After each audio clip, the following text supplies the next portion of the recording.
Lord's engineering college Hyderabad का वाहिद मुस्लिम माइनॉरिटी इंस्टीट्यूशन। पिछले साल 200 से ज़्यादा स्टूडेंट्स को मिली है यहाँ पर बड़े कंपनीज में प्लेसमेंट, जिनमें सबसे ज़्यादा सालाना 13 लाख रुपए की सैलरी भी मौजूद है।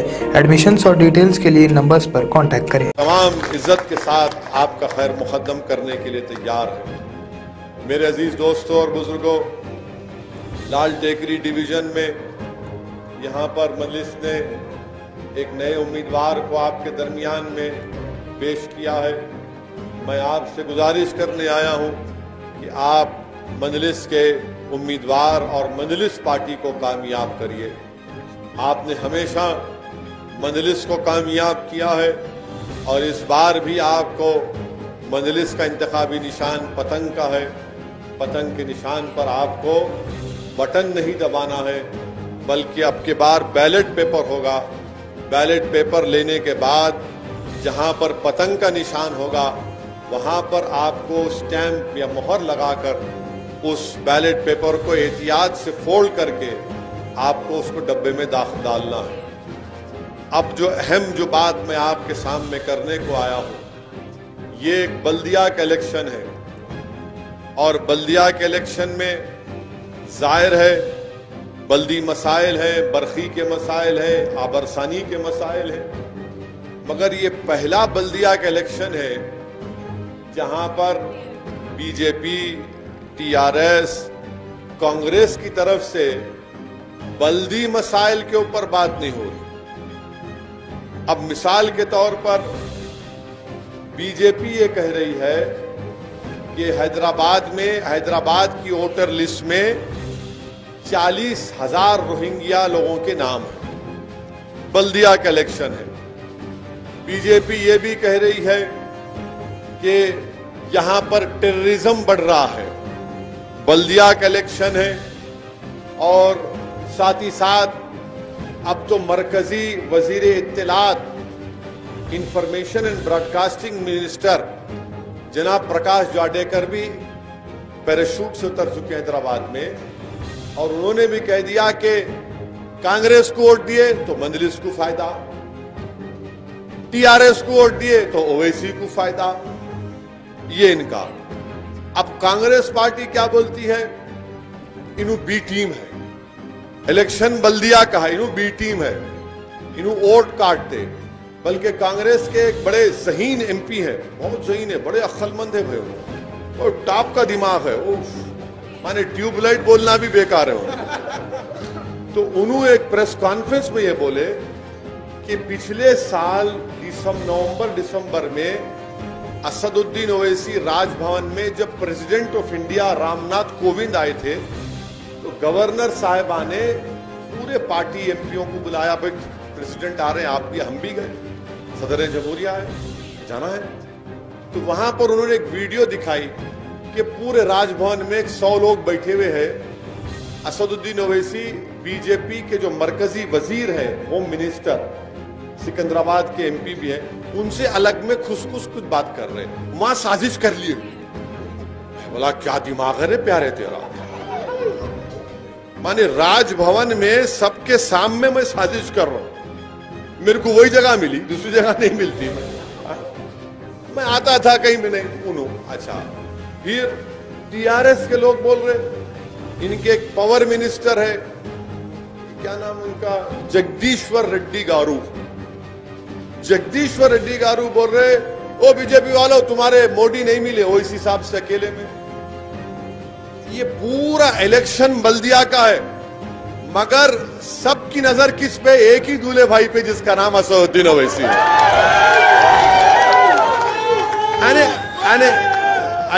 अजीब बात है। बात करना था बल्दिया की, नहीं मजलिस, असदुद्दीन ओवैसी। अरे पावर मिनिस्टर साहब, आप ये बोल देना था कि लॉकडाउन के 3 महीने में, जो अप्रैल मई जून में लॉकडाउन में जो लाइट का बिल आया, और ये पूरी आवाम मेरी बात से मुत्तफिक होंगी, मैं उनसे बोला भी कि आप एक काम करो, जो लॉकडाउन में हमारे घर में जो बिल आया वो पहले से ज्यादा आया। 3,000 का बिल 15,000 आया नहीं आया? जहां 2000 था वहां 15,000 आया। मैं बोला भाई साहब एक 100 यूनिट माफ कर दो 3 महीने के, 3 महीने के एक महीने के 300 यूनिट, 3 महीने के 300 यूनिट माफ करो। नहीं पावर मिनिस्टर है तो उनको फिक्र है, असदुद्दीन ओवैसी मोदी से अकेले मिले। अरे मैं उम्र हो गई अब मैं नहीं कर सकता, और एक बस है एक में ही परेशान हूं। ये दरियाफ्ती की उम्र नहीं है ना। लाइट वाइट बाल भी आ गए देखो आप, इसका तो ख्याल करो। हर हमारे पीछे पड़े हुए हैं। अब हम एक की पीठ पकड़ लिए तो छोड़ते नहीं, याद रखो फिर। अब इनको नहीं मालूम एक की पीठ का मतलब क्या, हैदराबादियों की मालूम एक की पीठ। हाँ अब बीजेपी वाले ने इनको वोट दिए तो इनको फायदा, उनको वोट दिए तो उनको फायदा। अरे तुम दो ना कर दो, मेरे को फायदा होगा इंशाल्लाह होगा। इनको वोट दिया। अरे बीजेपी वालों ये बताओ आप 2019 से लेकर 2020 नवंबर तक आपकी हुकूमत ने तेलंगाना और हैदराबाद की तरक्की के लिए मिनिस्ट्री ऑफ अर्बन अफेयर्स के तहत आपने हैदराबाद की तरक्की के लिए कितना पैसा दिया। हैदराबाद में सैलाब आया था, बहुत सी जगहों पर सैलाब आया, बारिश आई, कई लोगों के हजारों की तादाद में घर का सामान खराब हुआ, बर्बाद हुआ, लोगों की जानें गई। मरकजी टीम आई, कब आई? जब पानी पूरा उतर गया था। खैर आए हाफिज बाबा नगर के पास, मैं उस टीम को रोककर, मैं उस टीम के ऑफिसरों को बुला के जरा रोकिए गाड़ी। अरे हम जाना है, मतलब नहीं जा सकते, ठहरो जरा, उतरो, बात करना है दूल्हे भाई से, उतरो जरा। तो खैर उन्होंने बड़ी मुश्किल से क्या है बोले। मैं बोला देखिए गवर्नमेंट का जियो है, अगर गवर्नमेंट ऑफ इंडिया यानी बीजेपी की सरकार तेलंगाना में, हैदराबाद में जो सैलाब से बर्बादी आई, अगर आप इनको फाइनेंशियल हेल्प करेंगे तो गवर्नमेंट के जियो में क्या लिखा हुआ है कि अगर किसी के घर में पानी आया, पार्शली डैमेज हुआ, तो 25% या 20% स्टेट गवर्नमेंट, बाकी गवर्नमेंट ऑफ इंडिया। तो अब ये 10,000 रुपये जो मिले आपको, उसमें एक एक घर को कम से कम 80,000 से 1 लाख मिलना था, तो बीजेपी वाले नहीं दिए। अगर बीजेपी पैसे दे देती तो जो गरीबों का नुकसान हुआ, जो 10,000 उनको मिले, उनको एक एक को 80,000 1 लाख मिलते। अब जब हम ये बात कर रहे तो उन्होंने बोल रहे नहीं दूल्हे भाई का जिक्र करेंगे, 80,000 की बात मत करो। अरे आप पैसे दे देते तो गरीबों का फायदा होता, नहीं उनको वोट दिए तो ऐसा। अरे भाई रोहिंग्या अगर हैदराबाद में है तो फिर अमित शाह क्या कर रहे, होम मिनिस्ट्री क्या कर रही, इंटेलिजेंस ब्यूरो क्या कर रहा? निकालो उनको, हम क्या रोक रहे हैं उनको? हमारे को क्या करना है? नहीं वोटर, अच्छा वोटर लिस्ट में तो बताओ, वोटर लिस्ट चलो निकालो, एक 100 नाम दिखाओ हमारे को इलेक्शन होने तक। मैं चैलेंज कर रहा हूं, 100 नाम दिखाओ तुम, चलो वो भी नहीं दिखाते। अच्छा वोटर लिस्ट मैं दारुसलाम में बैठ के बनाता हूं, आप बोलो, दिमाग देखो प्यारों का। क्यों ट्यूबलाइट भी बोलना बेकार है, लोग थम्स अप भी नहीं बोल सकते उनको। वोटर लिस्ट मैं बनाता हूं, वोटर लिस्ट आप बनाते हो, voter list election commission of India बनाता है, voter list state election commission बना। नहीं 40,000, अरे निकालो ना, 1,000 नाम तो दिखाओ। मगर मकसद क्या है कि यहां पर हिंदुओं और मुसलमानों में नफरत पैदा हो जाना, और ये डर पैदा, रोहिंग्या अगर कहां है?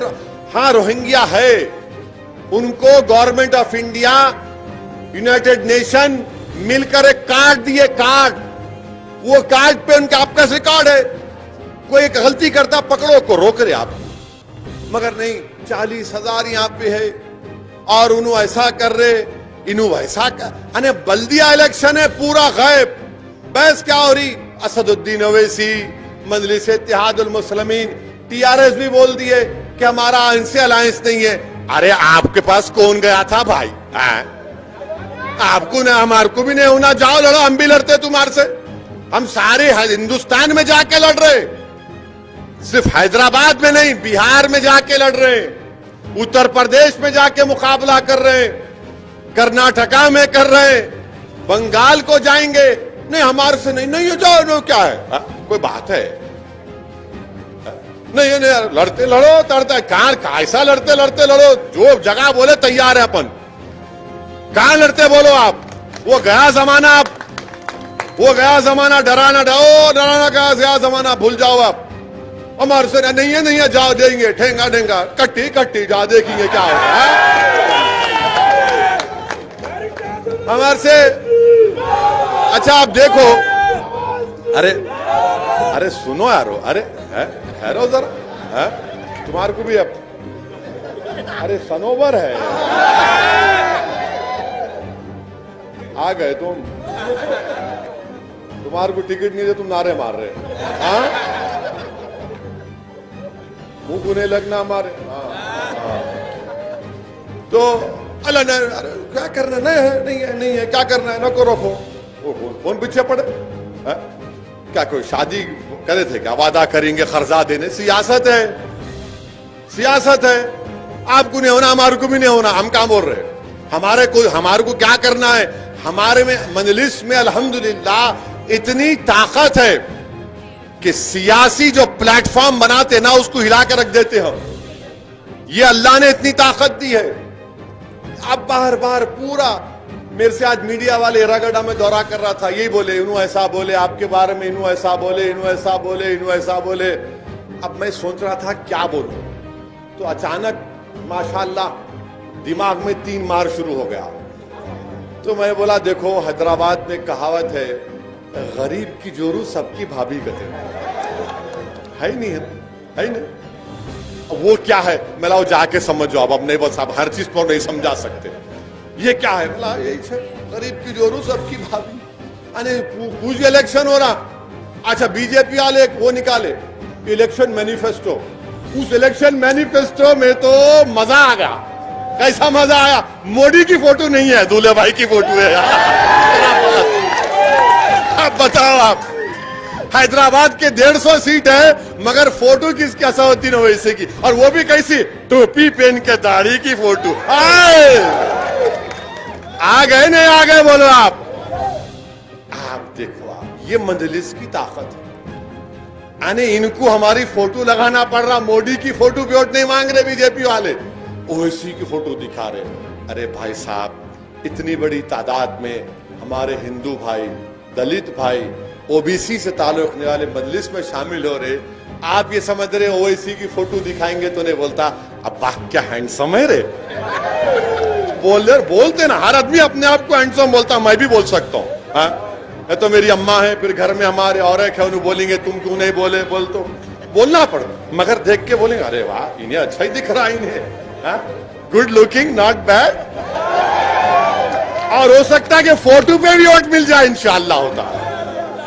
तो ये इलेक्शन को एक तमाशा बना के रख, एक तमाशा बना के रखिए, ये नहीं वो नहीं। अरे बल्दिया का इलेक्शन है, मगर बल्दिया के इलेक्शन में तमाम मुद्दे, हाँ लाल टेकरी वार्ड में काम हुए हैं, कामों की फेरिस्त है, यकीनन काम होना है, तकालीफ भी हुई, और तकालीफ दोबारा आपको नहीं होंगी, मैं आपसे वादा कर रहा हूं इंशाअल्लाह ताला वो तकालीफ नहीं होंगी।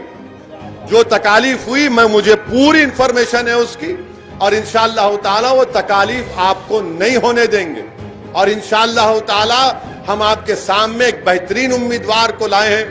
मेरी आपसे गुजारिश है कि आप अपना एक एक वोट का सही इस्तेमाल करिए, वोट को जाये होने से बचाइए।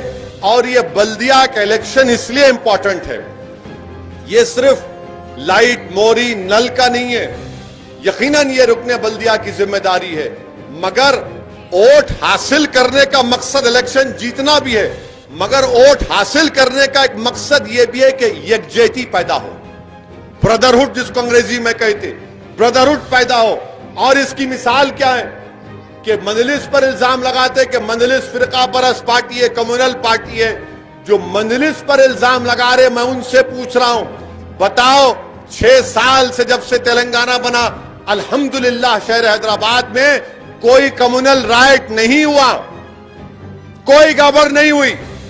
क्या इसका क्रेडिट थोड़ा तो कुंचम मजलिस को नहीं देंगे यार? थोड़ा तो दो, हम तो है ना।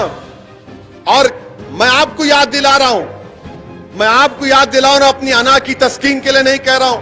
2008 में जब मरहूम कायद सालार मिल्लत का इंतकाल हुआ था, इसी चिंतल बस्ती में हिंदू और मुसलमानों में झगड़ा हुआ था रात में। 2008, आज से 12 साल पहले, मैं अपने वालिद की तदफीन के बाद अपने घर में बैठा हुआ था। रमजान का महीना था, शायद चांद रात थी। उस वक्त कुछ टेंशन हो गया था चिंतल बस्ती में, तो मेरे को फोन आया। मौजम नाब एमएलए थे, यहां के आपके जिम्मेदारों ने फोन करके कहा कि असद साहब जरा इमरजेंसी है। मैंने कहा बोलिए। बोले ऐसा वाकया हो रहा, जरा आप आ जाओ। मैं 1 मिनट भी नहीं सोचा, अपनी मां के पास बैठा था और कहा था, हमारी मां ने कहा कि जाओ।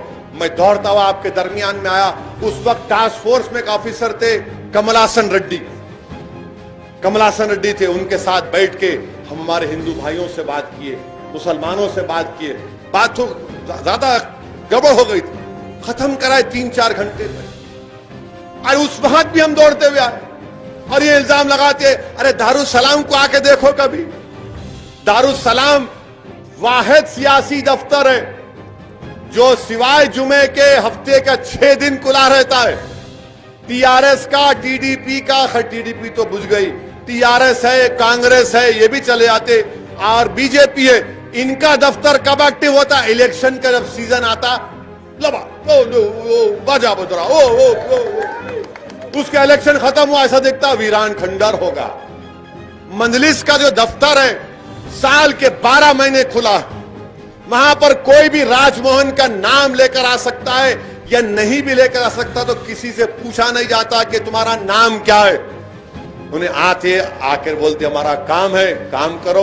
हम कोशिश करते हैं उसका काम करने की। हर मजहब के लोग सीधा अंदर आ जाते। एमएलए बैठे, कारपोरेटर बैठे, और कारपोरेटर का काम क्या है? दारुसलाम को आए तो रजिस्टर में साइन करना पड़ता। मैं आया यहाँ पे 15 दिन में 1 मरतबा, मैं देखता हूं कितने मरतबा दारुसलाम को आए। ये काम मजलिस करती है, इसीलिए मजलिस को कामयाबी मिलती है। हाँ, गलतियां भी हैं, नुक्स भी है, उसको दूर करना है। मगर ये जो सिस्टम मरहूम कायद सालार ने पैदा किया, उसको शुरुआत की, उसको हमको लेके आगे बढ़ना है, उसको मजबूत करना है। और जो लोग मजलिस पार्टी पे इल्जाम लगाते, मजलिस फिरका परस्त है, मजलिस फुला है, अरे भाई साहब, हम बिहार को जाकर, बिहार में वहां पर 5 असेंबली सीट पर कामयाबी हासिल कर ली। जितना जब इलेक्शन हो रहा था तो कांग्रेस पार्टी के लोग बोल रहे थे इन वोट कटवा है, वोट कटवा है। अरे मैं बोला भाई साहब, ये कटवा क्या है? ये वोट काटते आप। बोला किसका वोट काटते? नहीं, आप बीजेपी को फायदा पहुंचाते। इतना इल्जाम हर जगह पे। अच्छा, हद तो ये हो गई कि राहुल गांधी का जलसा हुआ तो राहुल गांधी तकरीर में क्या बोल रहे हैं मालूम आप? ये कौन बाहर वाला आया जो हेलीकॉप्टर में उड़ रहा है? क्यों, क्या आपके खानदान वाले उड़ेंगे हेलीकॉप्टर में? हमने उड़ना? अरे उड़ते बाबा, बहुत उड़ेंगे इंशाअल्लाह ताला, तुम्हारे सामने उड़ेंगे। मैं उन्हों कैसा उतर रहे, उन्हों कैसा उड़ रहे। ये इनका मिजाज है कि कौन है लोग जो हमारे सामने खड़े हो रहे हैं, कौन है लोग जो हमको हमारी आंखों में आंखें डालकर मजलूम अवाम की आवाज बनकर उनके हक का मुतालबा कर रहे हैं। इनको ये पसंद नहीं है, इनको उड़ने वाला पसंद नहीं है, इनको दौड़ने वाला पसंद नहीं है। ये कैसा? मेरे को एक कांग्रेसी बोले, रे क्यों आया हैदराबाद से बिहार? बोला क्यों, आपकी अम्मा के जहेज में आया क्या? बोले ये क्या जबान है? मेला जबान ऐसी होती, जबान ऐसी होंगी, जवाब भी ऐसी होगा। तुम सवाल करेंगे तो सवाल का जवाब एंट्री टाइम मिलेगा आपको। अरे आप बताओ, हम 5 साल पहले गए, 5 सीट लड़े, 4 पे जमानत जब्त, 1 पे जमानत बचाए। 5 साल मेहनत किए, खूब मेहनत किए। साल में 2 मरतबा मैं जाता था बिहार को, वहां पर काम किया। आज बिहार की सीमांचल जो बिहार का इलाका है, पूरे हिंदुस्तान का सबसे बैकवर्ड एरिया, सबसे बैकवर्ड एरिया। अगर आप वहां जाएंगे बास गांव में, बच्चों के जिस्म पर कपड़े नहीं दिखेंगे आपको। 2020 इंडिया में हम रह रहे हैं। भारत को आजाद होकर 70 साल हो चुके हैं और बच्चों के जिस्म पर कपड़ा नहीं है, बच्चों के जिस्म पर कपड़ा नहीं है। हमारे पास बारिश आई, एक उसमें कई घरों में लोगों का नुकसान हुआ। आपको मालूम, हर साल सीमांचल के इलाकों में बारिश आती, 2-2 महीने लोग अपने घर को छोड़ के दूसरी जगह रहे थे, 2-2 महीने। यही चीज को महसूस किया। मैं गया था वहां पर, मैं गया कि अब 5 साल पहले जाकर मैंने कहा कि इसके लड़ाई लड़ेंगे हम। तो मेरे जुमले पर लोग हंसते थे, आप हैदराबाद से आके सीमांचल जिंदाबाद बात कर रहे। मैंने कहा बाबू आप नहीं जानते, मंजलिस की जो शुरुआत हुई थी, मैं नौजवानों को बताना चाह रहा हूं कि जिसको अंग्रेजी में कहते ना कि हम्बल बिगिनिंग्स, शाइस्ता शुरुआत थी, छोटी शुरुआत थी। मंजलिस बिल्कुल हम्बल बिगिनिंग से शुरू हुई थी और म्युनिसिपल इलेक्शन ही था। 1960 का म्युनिसिपल इलेक्शन था जब मंजलिस पार्टी की 18 या 24 कॉर्पोरेटर जीते, जिसमें से 5 नॉन मुस्लिम थे। 1960 में क्या उस वक्त भी हम फिरका परस्त थे? ये इनका मिजाज है कांग्रेस का, बीजेपी का, बड़ी बड़ी पार्टियों का, कि जो इनके खिलाफ खड़ा होता है इन्हें फिरका परस्त है। आप क्या ठेका लेके बैठे हुए हैं? आज आप देखें, बीजेपी लिस्ट रिलीज करती, कांग्रेस रिलीज करती कैंडिडेट की, टीआरएस रिलीज करती, नाम के बाजू लिखते इनका कास्ट लिखते। क्यों लिखते भाई कास्ट? आप कास्ट लिखेंगे और हम फिरका परस्त। यही इनकी हिपोक्रेसी है। तो मैं आपको बता रहा था कि मंजलिस का सियासी शुरुआत म्युनिसिपल इलेक्शन से हुई थी 1960 में। 18 या 24 का फिगर याद नहीं है, उसमें से 4 हमारे 5 नॉन मुस्लिम थे। तो रातों रात कांग्रेस पार्टी ने क्या किया, मंजलिस बड़ी पार्टी बन गई, मेयर ने बनना तो हैदराबाद सिकंदराबाद को मिला था। हैदराबाद की बल्दिया अलग थी, सिकंदराबाद की अलग थी। रातों रात हैदराबाद और सिकंदराबाद की बल्दिया को मिला दिए। तो उस वक्त से हम इनका मुकाबला करते आ रहे हैं। अब तो खैर कांग्रेस पार्टी के क्या रहे हैं, क्या बोलना भाई। कांग्रेस पार्टी, आप अंदाजा लगाओ कि बिहार में 70 असेंबली सीट लड़े, कितने? 70 में इन्होंने सिर्फ 19 जीते, 19 जीते, बचे कितने? 51 में बीजेपी कितने जीती मालूम आप? मंजलिस 2 जीती, तो 49। अब 49 में 36 बीजेपी जीती, उसका जिक्र नहीं करेंगे ना, वो ऐसी जाके काट दिए। अरे क्या है बाबा, मैं क्या छोटा बच्चा हूं तुम्हारे? स्कूल में कभी आप, मैं भी स्कूल में गया था, तो बच्चे लड़ते ना स्कूल में, एक बच्चा जरा थोड़ा तगड़ा रहता, चॉकलेट ले खा लेता, मम्मी मम्मी मेरा चॉकलेट ले लिए, वैसा रो रहे हैं। 36 सीट्स पे 36 सीट पर बीजेपी जीत गई। आप उसकी बात नहीं करेंगे। मैं भी क्या किया, जैसा इलेक्शन का नतीजा है, नेक्स्ट डे बैठा, मैं, हमारे काबिल दोस्त थे, मैंने कहा भाई जरा डेटा बनाओ। उन्होंने पूरा एक्सेल शीट पे बना के दिए। मैं रख देंगे जरा आमुख्ता सामने, आईना दिखा देगी, खामोश। और टीवी पे इनके स्पोक्स पर्सन हमारे मुंह को लगे। मैं बैठा खामोश, मैं बोला भाई अब अल्लाह का करम है जीत गए। खामखा हमारे को छेड़खानी करे, खुजाली बोलती रहा, बोलना नहीं, वैसा नहीं, ऐसा नहीं, तुम हमेशा नॉनवेज सोचते। नो नो, खुजाली है। अब खुजाते कि मला ये लोग का काचकोरी की फल्ली डाल दिया। अब उसके बाद उन्होंने यहाँ अपना, उसके बाद फोन करे, अरे क्या भैया ऐसा खींच दिए, मला पतंग निशाने शादी में से खींचते, तैयार हो जाओ। तो ये इनका एक मिजाज बना हुआ है कि इनको कुछ नहीं बोलना। अच्छा, कांग्रेस पार्टी भी अजीब पार्टी, 70 सीट लड़े। राहुल गांधी कितने जलसे करे मालूम आप? कितने करे बोलो? पूरे बिहार में 70 कैंडिडेट लड़े, कितने जलसे किए शहजादे मालूम आपको? ओनली 3।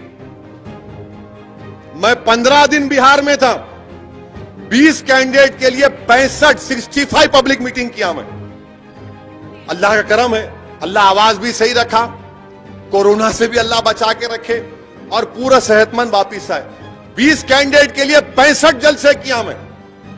और यहां आप बाबा दौलत 70 सीट लेके खाली 3 जलसे करके समझ रहे हाथ हिलाए तो पब्लिक आ जाती। वो गया जमाना हाथ हिलाने का, खानदान पानदान सब गए। अब पब्लिक ये बोल रही है हमारे दरमियान में कौन काम करता है, हम उसका साथ देंगे।